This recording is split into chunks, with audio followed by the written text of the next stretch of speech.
Selamat pagi, Oma Opa, Ibu Bapak, GKI Jatiasih yang dikasihi Tuhan Yesus. Apa kabar semuanya? Saya berharap Oma Opa, Ibu Bapak dalam keadaan sehat semua. Saat ini kita akan mengikuti ibadah lansia secara online di rumah kita masing-masing. Tema ibadah hari ini adalah pro dan kontra. Mari sambut hari yang baru ini dengan penuh syukur, awali dengan doa dan jalani dengan percaya, disertai dengan sukacita. Ingat, kemarin adalah kenangan, hari ini adalah kesempatan, dan esok adalah harapan. Jika kita harapkan esok kan cemerlang, mari kita berjuang dengan semangat, karena tanpa perjuangan tak pernah ada keberhasilan. Jika kita inginkan esok penuh bahagia, maka mari kita mulai hari ini dengan bersyukur, karena Tuhan mengatur dan Tuhan tidak pernah tidur. Mari kita berdoa. Tuhan Allah Bapa kami ucap syukur Tuhan. Tuhan sudah menyertai kami, melindungi kami, menjaga kesehatan kami, dan mencukupi segala kebutuhan kami. Tuhan, saat ini akan kami mengadakan ibadah lansia. Mampukan kami untuk konsentrasi untuk Bapak Ibu dan Oma Opa semuanya, sehingga ibadah ini berjalan dengan baik dan benar dan sesuai kehendak-Mu. Dan firman yang ditaburkan pada pagi hari ini dapat kami cerna untuk menjadi bekal hidup di hari-hari mendatang. Terima kasih Tuhan, amin. Bapak Ibu, Oma Opa, mari kita menyanyi dari PKJ 2.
Oma Opa, mari kita membuka Alkitab kita dari Mazmur 17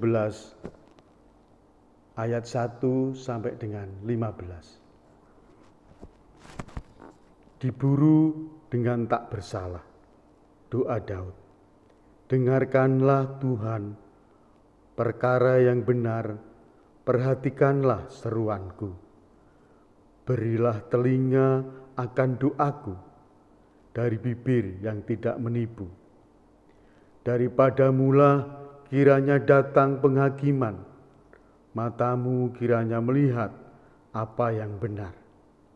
Bila engkau menguji hatiku, memeriksanya pada waktu malam, dan menyelidiki aku, maka engkau tidak akan menemui sesuatu kejahatan, mulutku tidak terlanjur.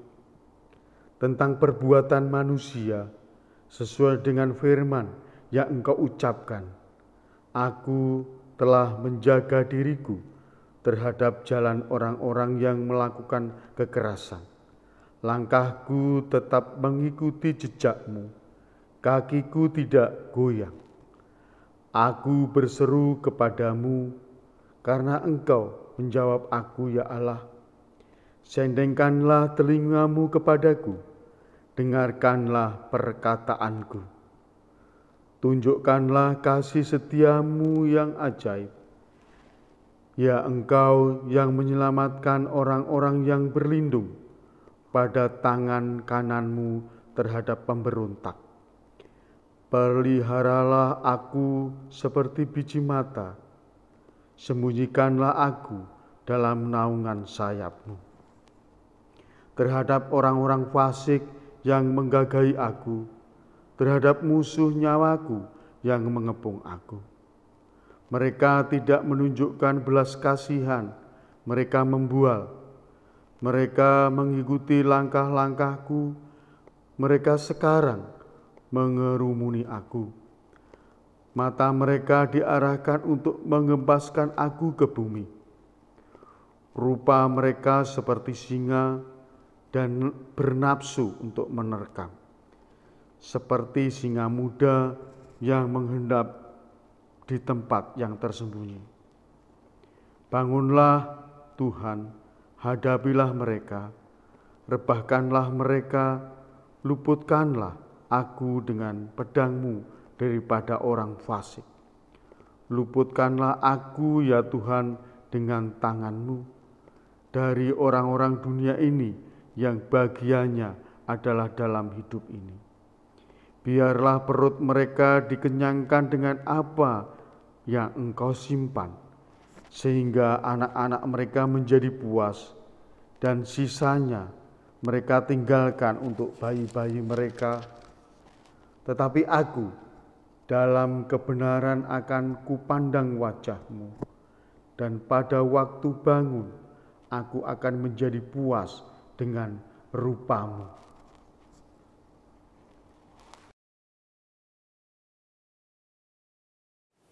Selamat siang, Opa dan Oma yang dikasihi dan mengasihi Tuhan kita Yesus Kristus. Kabar baik, semoga kita bersyukur kalau sampai saat hari ini kita masih dalam lindungan dan pemeliharaan Tuhan yang luar biasa.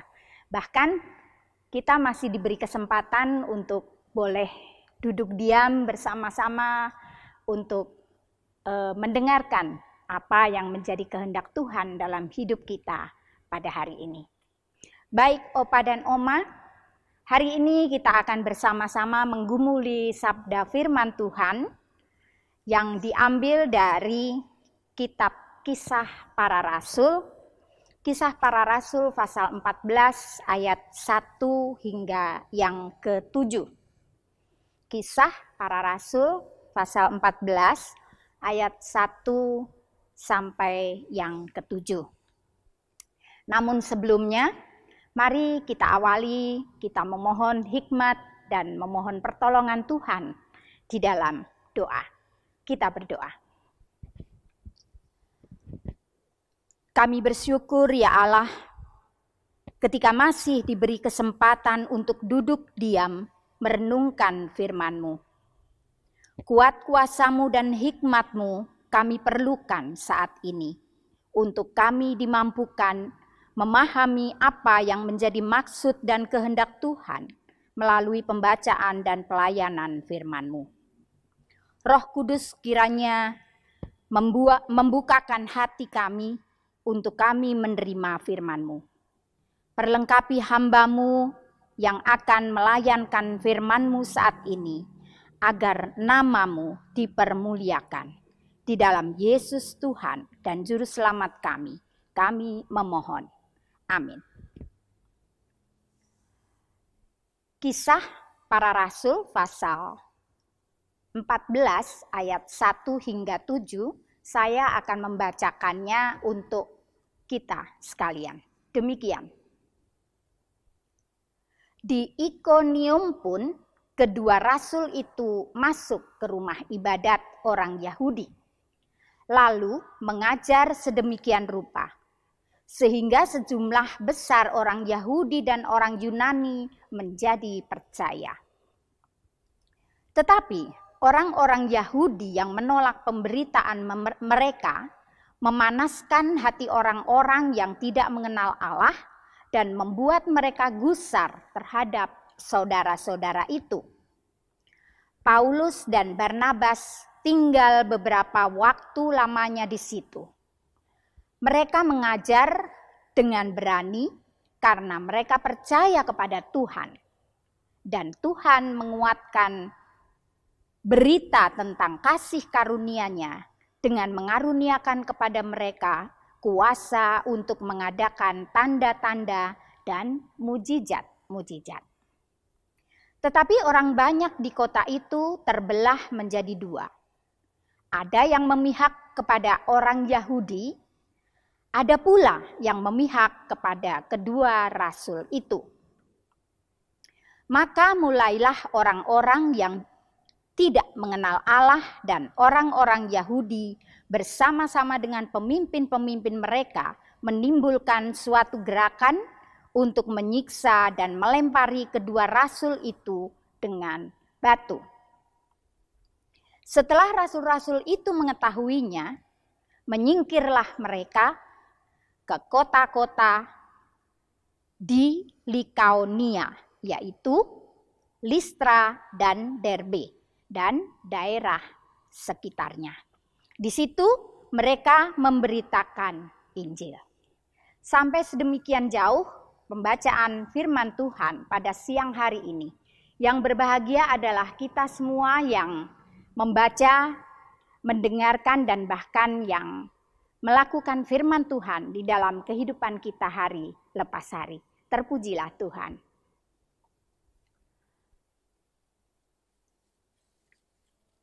Opa dan Oma yang dikasihi dan mengasihi Tuhan kita Yesus Kristus,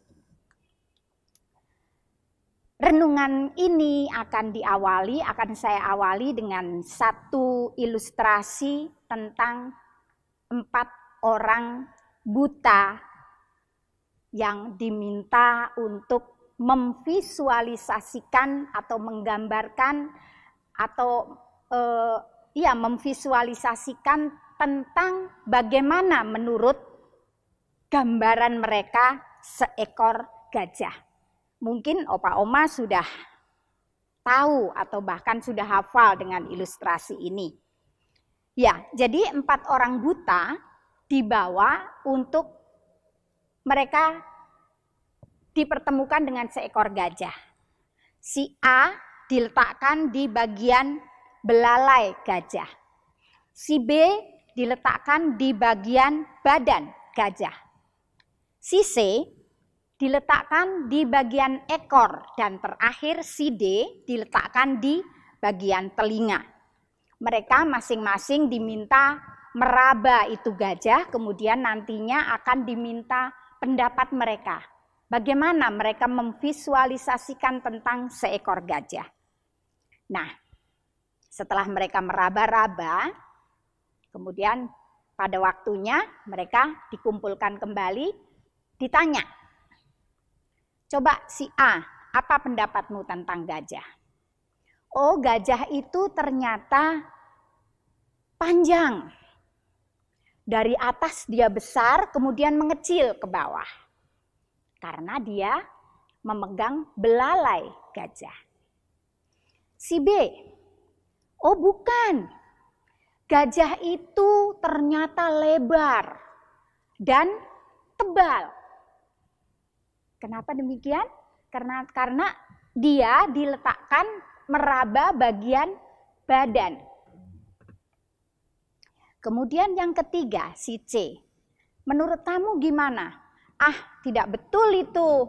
Gajah itu seperti tali, kecil, panjang. Jadi bukan dari atas besar kemudian mengecil ke bawah. Ini kecil, panjang, seperti tali, hampir seperti tali. Dan yang terakhir, si D. Kalian semua salah. Gajah itu betul lebar memang. Tapi dia tipis, bukan tebal. Lebar dan tipis. Nah, dengan 4 pendapat itu, mereka saling berbala-balahan. Oh, enggak benar. Tadi yang aku raba itu gajah seperti itu. Oh, enggak, saya begini dan seterusnya. Sehingga terjadilah satu keributan. Beda pendapat antara 4 orang itu hanya karena seekor gajah. Nah, oma opa yang dikasihi Tuhan dan mengasihi Tuhan kita Yesus Kristus, pro dan kontra memang bisa terjadi di mana saja dan kapan saja. Pertanyaannya sekarang, kenapa bisa terjadi pro dan kontra? Pro dan kontra itu memang bisa saja terjadi antara lain karena pertama, perbedaan pendapat, perbedaan sudut pandang. Seperti contohnya 4 orang buta tadi. Mereka berempat punya pendapat yang beda-beda hanya untuk 1 ekor gajah. Gambaran mereka, visualisasi mereka beda-beda. Kemudian yang kedua, fanatisme pada sesuatu. Misalnya, menurut kita si A itu orangnya baik, tapi kok ternyata ada juga orang yang tidak suka kepada dia, apalagi ngefans kepada dia. Itu ada juga. Nah, dalam konteks pembacaan kita pada hari ini yang tadi kita sudah baca, Rasul Paulus dan Barnabas itu adalah juga sebenarnya orang-orang baik. Mereka tidak bermaksud untuk membuat gaduh atau keributan. Mereka hanya mengajar, membagikan sukacita yang telah mereka terima dan alami buat orang banyak. Dalam hal ini orang Yahudi dan orang Yunani. Mereka bersaksi tentang Tuhan, tentang kasih setia Tuhan, tentang apa yang sudah diperbuat oleh Tuhan kepada mereka. Bahkan mereka dikaruniai untuk mengadakan tanda-tanda mujizat. Tapi apa yang mereka dapat? Pro dan kontra itu terjadi. Ternyata tidak semua orang bisa menerima kehadiran dan ajaran mereka. Bahkan orang-orang yang tidak suka pada kehadiran dan ajaran Rasul Paulus dan Barnabas itu mempengaruhi orang banyak untuk menolak kehadiran mereka, untuk menolak ajaran Rasul Paulus dan Barnabas. Sehingga orang banyak itu menjadi gusar. Seperti tadi yang kita baca, khususnya pada ayat yang kedua. Saya bacakan ulang. Tetapi orang-orang Yahudi yang menolak pemberitaan mereka memanaskan hati orang-orang yang tidak mengenal Allah dan membuat mereka gusar terhadap saudara-saudara itu. Nah, karena mereka membuat gusar kepada orang-orang yang ada di sekitar situ, yaitu orang Yunani dan orang Yahudi itu menjadi gusar. Pada akhirnya terjadilah satu kegaduhan.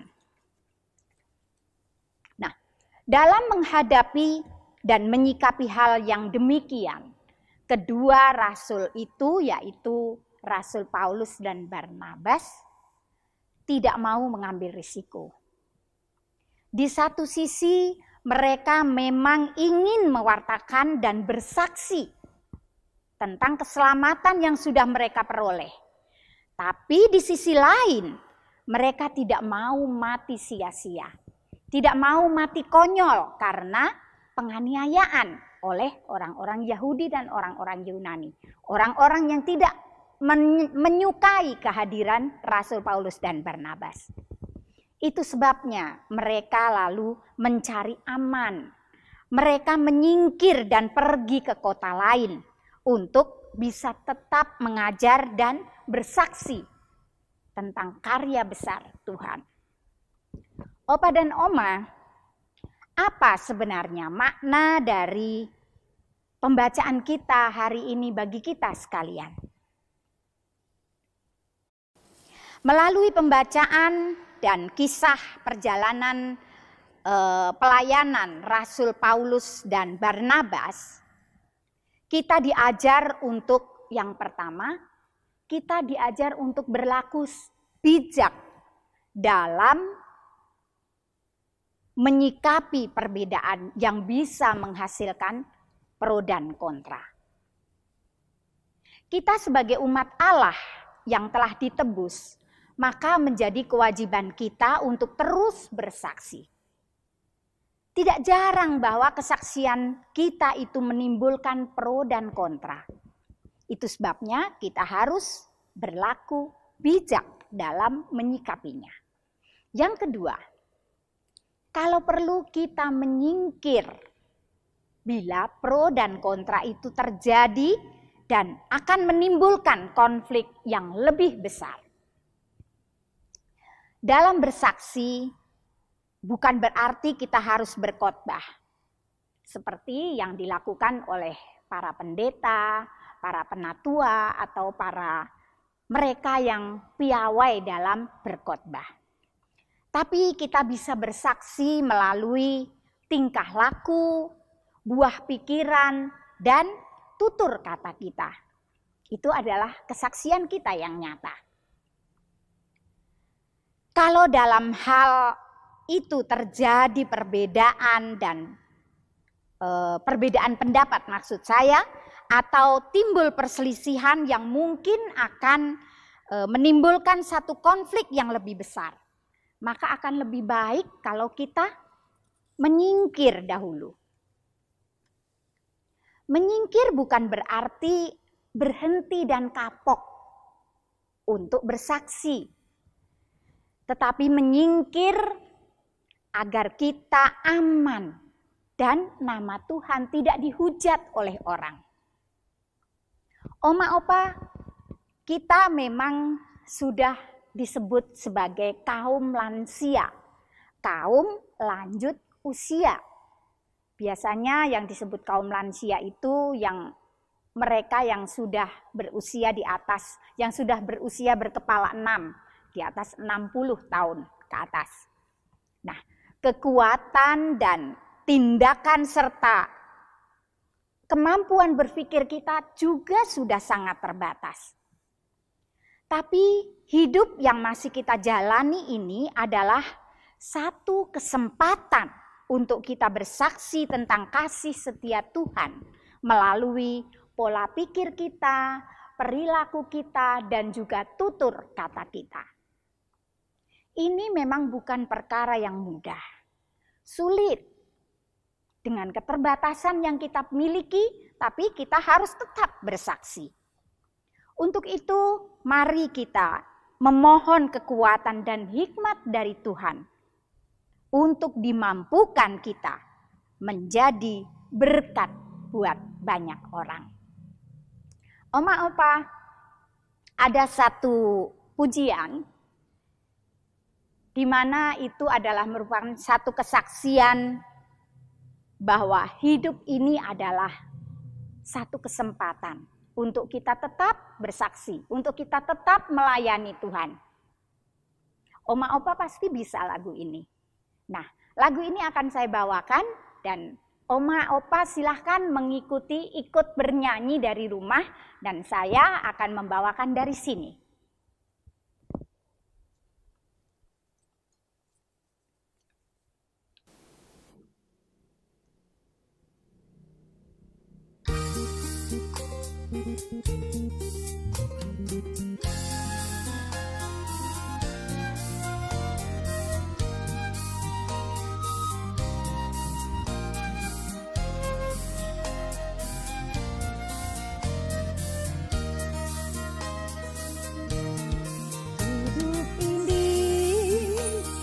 Adalah kesempatan hidup ini untuk melayani Tuhan. Jangan sia-siakan waktu yang Tuhan beri. Hidup ini harus jadi berkat. Hidup ini adalah kesempatan. Hidup ini untuk melayani Tuhan. Jangan sia-siakan waktu yang Tuhan beri. Hidup ini harus jadi berkat. Oh Tuhan, pakailah hidupku selagi aku masih kuat. Bila saatnya nanti ku tak berdaya lagi, hidup ini sudah jadi berkat.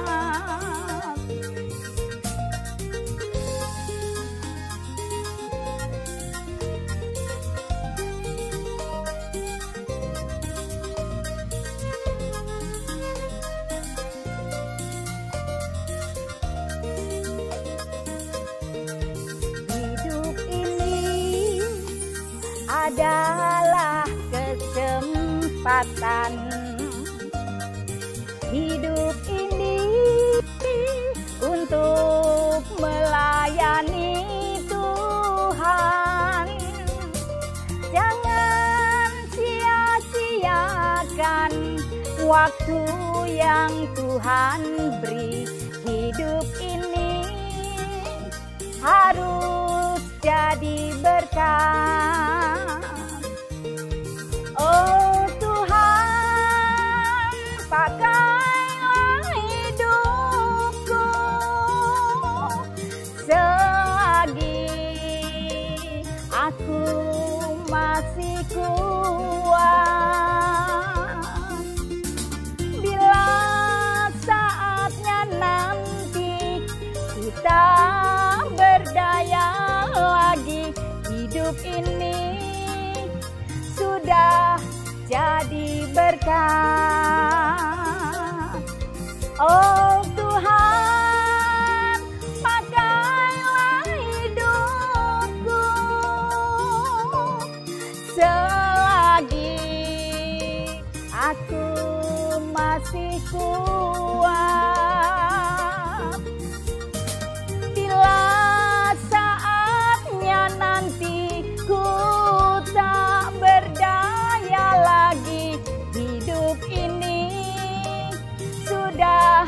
jadi berkat. Bila saatnya nanti ku tak berdaya lagi, hidup ini sudah jadi berkat.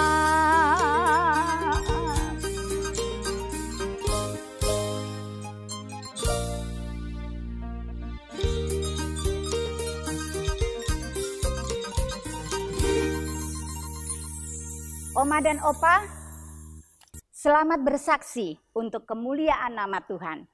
Jangan berhenti bersaksi karena adanya pro dan kontra. Karena Tuhan pasti mengaruniakan hikmat buat kita. Tuhan memberkati. Amin.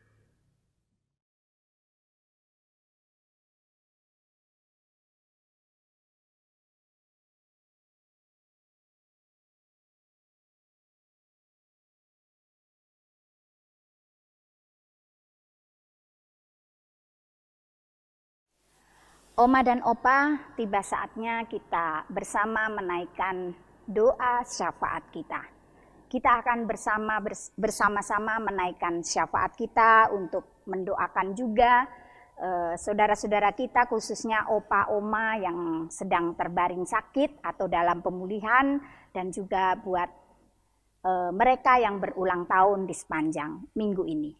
Baik, mari kita bersama menundukkan kepala kita untuk kita berdoa. Dalam rangkaian ibadah kami ya Allah, kami memohon kiranya Roh Kudus terus bekerja dalam hati kami, agar melalui tutur kata, buah pikir dan tingkah laku kami senantiasa mencerminkan rasa syukur kami dan kesaksian kami untuk kemuliaan nama-Mu.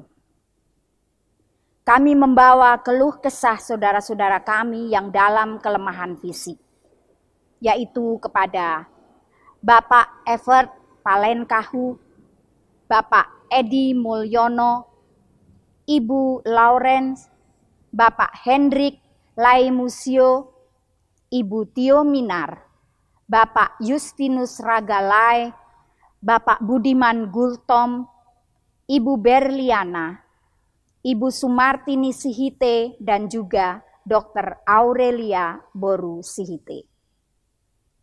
Kiranya dengan kuasa-Mu yang luar biasa, Engkau menjamah dan menguatkan saudara-saudara kami ini.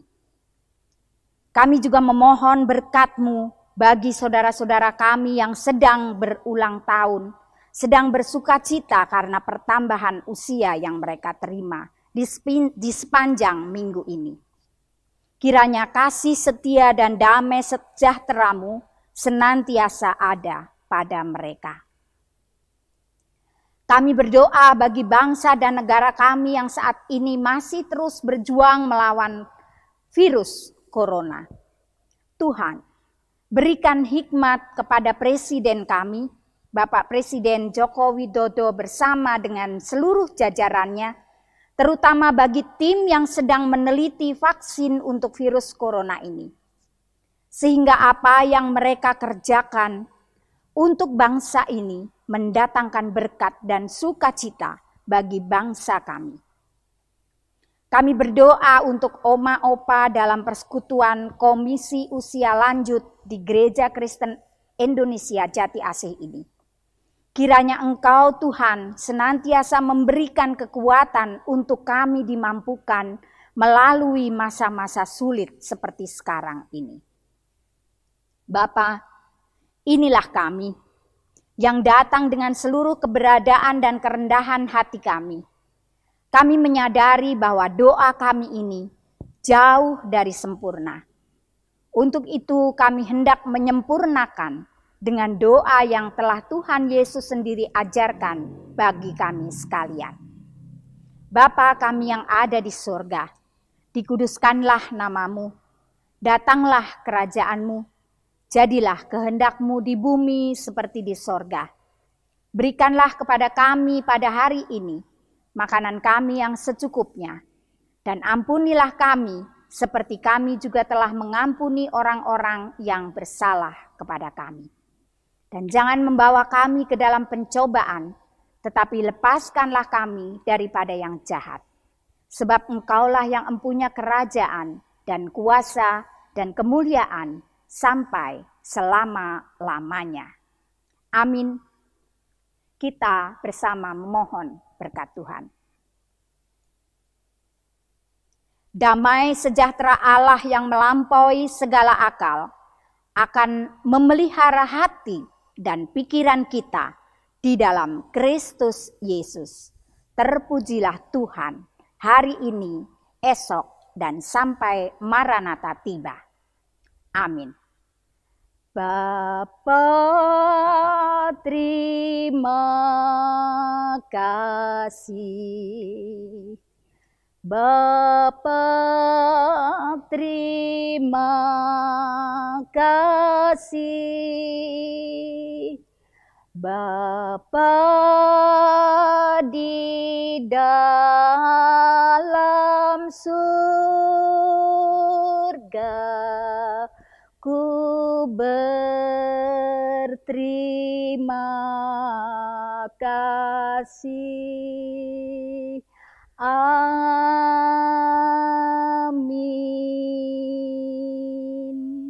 Om Opa, ibadah kita selesai. Selamat siang, selamat berjuang, dan teruslah bersemangat untuk tetap melayani Tuhan. Tuhan memberkati kita.